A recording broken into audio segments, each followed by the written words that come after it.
Thank you so much. I'm so honored to be here to talk about something I've been working on really for 15 years of my life, so I should know about it by now, I hope. I, I work with people like Mohammed here. Now, Mohammed sells dirty water dogs. Who here knows what a dirty water dog is? All right, pretty good. Now, who here has eaten a dirty water dog in the last, let's say, month or so? All right, so maybe this is not the crowd. It's roasted peanuts. Do I have any roasted peanut fans out there? All right, that's a little better. Chicken and rice. We like the chicken and rice. I'll get the combo, the hot sauce, the white sauce. All right. So we're doing a little bit better. There's about 15,000 people who sell food on the streets and sidewalks of New York City every day, and you know who they are. We see them. You may buy things from them all the time, or you may walk right past them and barely even realize. Vendors are such a part of the urban landscape that sometimes we don't even notice. But you know who they are. They are immigrants. They're very diverse. They're really a reflection in who they are and what they sell. They're a reflection of the diversity of our city. And at the Street Vendor Project, we're a worker center for this population. So we provide services, legal services, some small business trainings. It could be something as easy as filling out a form, helping a vendor to do that if they can't do that. We work to increase the respect and the recognition that vendors receive, right, for their hard work. And we also, perhaps most importantly, we organize vendors to have a voice and to have more power in our city. And we're going to be asking I'm going to be asking you all to help organize later in a few minutes, so get out your phones. We're going to be doing some tweeting, I hope. That's great. You might be saying to yourself, well, I see the food part here, but where's the justice? Where's the food justice? The coffee that I buy every morning from the coffee cart is definitely not fair trade coffee. It's not organic. I don't think it's local. So where's the food justice part come in? What's the point? I think there's a couple points. And the first is really the case that's made best by the Food Chain Workers Alliance. And we're a proud member of that group, and I encourage you to look them up. And that is that we should care about where our food comes from, for sure.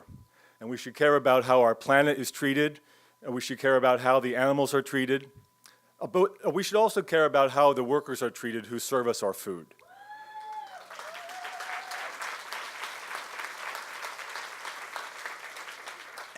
And of course, that applies all the way from the workers in the fields with the crops when the food is just getting started, all the way to the point where it's delivered to us maybe on the street corner, where we receive that falafel in hand. And so the questions are these workers receiving a fair pay? Are the conditions under which they're working safe?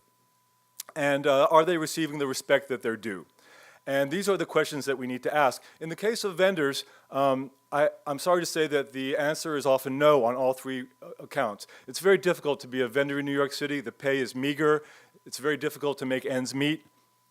The working conditions are hard, Vendors are out there in all manner of weather, the heat, the snow. It's very physical work, being on your feet all day, long days.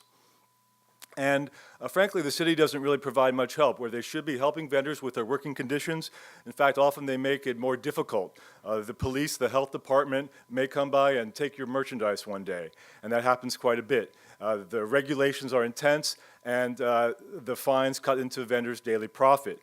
And so at the Street Vendor Project, we're working on these issues, but it's not easy. And one of the reasons it's not easy is I think we haven't maybe been able to appeal to the food justice community as well as we'll hopefully be able to do today. So we're so happy to be here, and thank you again. The second reason why I think that what do vendors have to do with food justice, I think actually goes to something I heard at the reception on Friday night.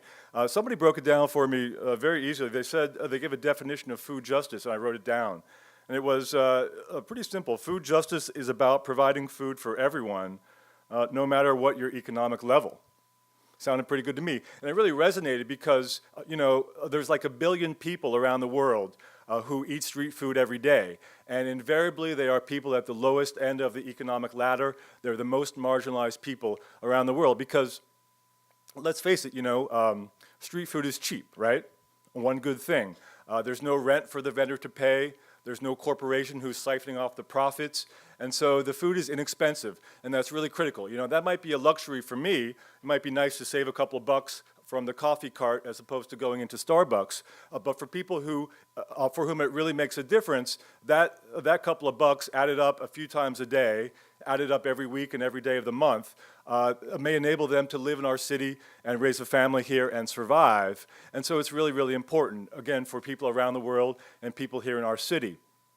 And street food has gotten a little bit trendy the last few years, you may know. And you can go to Midtown and see investment bankers at lunchtime, you know, lining up at their favorite food truck, you know, for Asian fusion, I think is what this is. And that's all well and good, we respect that, but really still, around the world and in New York City, street food is what it has always been. That is, poor people selling food to poor and really low-income people. It was that case 100 years ago in New York City, and still predominantly it is the case here today. And it's important, especially now, as we hear about rising prices in our city as a result of gentrification, and there's a real affordability crisis, right? The cost of rent is always going up, and the costs in restaurants and what have you are always going up. And so the public space is all the more important, and the service that vendors provide is all the more important. The higher the prices are inside the restaurants, let's say, the more important it is for the vendors to be able to be there offering that alternative. And you know, you can say, well, people should cook, and that's great. As we know, it's very difficult. You know, people who may work 2 or 3 jobs, 12 or 14-hour days, simply don't have a chance to cook. They also may not know how to cook. And you know, we know a lot of people who live in apartments where there are no kitchens, shared living arrangements out in Queens, and there are no kitchens. And you know, literally, I know people who eat every day, every meal of every day on the street. And so for them, it really, really makes a difference. Where am I? So I mentioned the sort of gentrification and the higher ending of street food that's been happening, and this is really a result of public policies. And I want to talk about that. I want to talk about some of the big campaign that we're working on, and that is the campaign to lift the caps on food vending permits. And we're going to be asking for your help. It's actually, and you know, when I think about food justice. I'm not that smart. It confuses me. I don't really understand how to make change. It seems very gradual, and it seems very difficult. But on certain issues like this, it's very simple. You know, there's a law in New York City, and we're trying to change that law. There's 51 city council members, and if we can get 26 of their votes, then we can achieve some sort of food justice. The issue is pretty simple. In order to sell food on the street, you need to do so from a proper cart or truck, and you need to have a permit like this one. And the problem is that there are no permits available.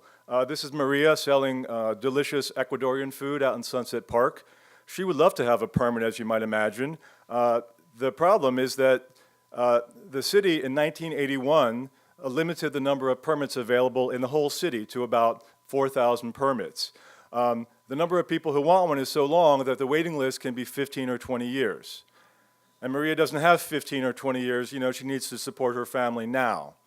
And with this cart, you know, this informal setup, it's very dangerous. Not having a permit, the police could come at any time and arrest her, and she has been arrested, and they could take her food there and throw it in the back of a garbage truck, and that does happen.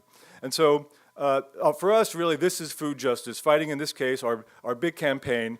It's not easy. You know, the big businesses don't want there to be more food vending permits. They want to control where we eat and where our food comes from.